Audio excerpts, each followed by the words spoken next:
Hello students, so 12th Maths Chapter 1 Applications of Matrices and Determinants இருக்கிற important 5 mark questions தான் பார்க்க போகிறோம். So நீங்கள் 2025 to 2026 பேட்சாக இருக்க இந்த கொஷின்ஸ் ரொம்ப யூஸ்ஃபுல்லாக இருக்கும் உங்களுக்கு. ஸோ இதில் இருக்கிற 5 மார்க்கை மட்டும் படித்தாலே உங்களால் 100% ஷுவராக எல்லா 5 மார்க்கும் அட்டன் பண்ணிடலாம். அண்ட் இதில் இருக்கிறத மட்டும் ஸ்க்ரீன்ஷாட் எடுத்துடாதீங்க.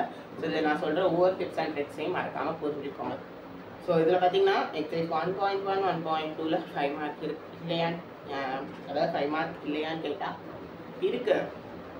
5.2ல் லாஸ்ட் எக்ஸாம்பிளும் 5.2ல் லாஸ்ட் எக்ஸாம்பிளும் தேர்ட் சம்மில் செகண்ட் சப்டிவிஷனும் இம்பார்ட்டன்ட் தான். அண்ட் எக்ஸைஸ் 1.3ல் பொறுத்தளவுக்கு மேட்ரிக்ஸ் இன்வர்ஷன் மெத்தட் ஃபஸ்ட்டில் fourth subdivision second fifth question. So இதெல்லாமே முக்கியம்.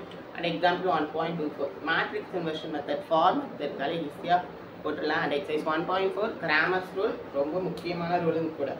ஃபஸ்ட்டில் தேர்டில் 4 ஃபஸ்ட்டில் 3 and 4 ஓகே. 1.4ல் ஃபஸ்ட்டில் 3 and 4 அண்ட் எக்ஸாம்பிள் 1.25 1.26 எக்ஸைஸ் 1.5 அதாவது காஸியன் எலிமினேஷன் மெத்தட் எல்லாமே ரொம்ப முக்கியமான மெத்தடும் கூட. ஸோ இந்த matrix inversion method, Cramer's rule, Gaussian elimination method இந்த 3 மெத்தடையும் எல்லா சமயமே பார்த்துக்கோங்க. அண்ட் இதுக்கான பேட்டர்னும் தெரிஞ்சுக்கோங்க. பேட்டர்னா ஸோ ஓகே இந்த ஃபார்மேட்டில் தான் போடலாம். அந்த ஃபார்மேட் தெரிஞ்சால் ஷுவராக 100% இந்த சமயம் ஈஸியாக போட்டுடலாம். அடுத்து பார்த்தீங்கன்னா எக்ஸைஸ் 1.6 2 and 3 இதில் என்ன இருக்குது அப்படின்னா லாம்டா நியூ ஓகே அந்த ஃபைன் பண்ணுற சம் இருக்குது. அந்த சம் ரொம்ப முக்கியமான சம்.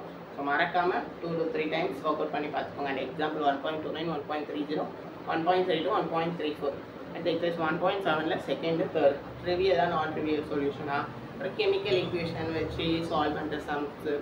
எக்ஸாம்பிள் 1.37 1.39 1.40 ஸோ இந்த சம்ஸ் எல்லாமே நீங்கள் ஒர்க் அவுட் பண்ணிக்கோங்க. ஸோ ஃபஸ்ட்டு எப்படின்னா இம்பார்ட்டன்ட் கொஷின்ஸை ஃபஸ்ட்டு படிச்சிருங்க. அப்புறம் இந்த எக்ஸசைஸில் மீதி சம்ஸ் சொல்லி பார்த்துக்கோங்க. ஸோ எக்ஸைஸ் 1.3னா மேட்ரிக்ஸ் இன்வர்ஷன் மெத்தட் எல்லாத்துலையும் ஓகே இந்த கிவன் இப்படி எழுதணும், ஃபார்மேட் இப்படி தான் மாதிரி. 1.4 கிராமர் சொல்லி இப்படி தான். 1.5 இப்படி தான். 1.6ல் ஃபஸ்ட்டு சம் கொஞ்சம் பார்த்துக்கோங்க. அண்ட் 1.7 ஃபஸ்ட்டு சம் கொஞ்சம் பார்த்துக்கோங்க. ஸோ அவ்வளோதான்ப்பா. So thank you. ஏதாவது உங்களுக்கு டவுட்ஸ் இருந்தாலும் மறக்காமல் கமெண்ட் பண்ணுங்கள். All the best.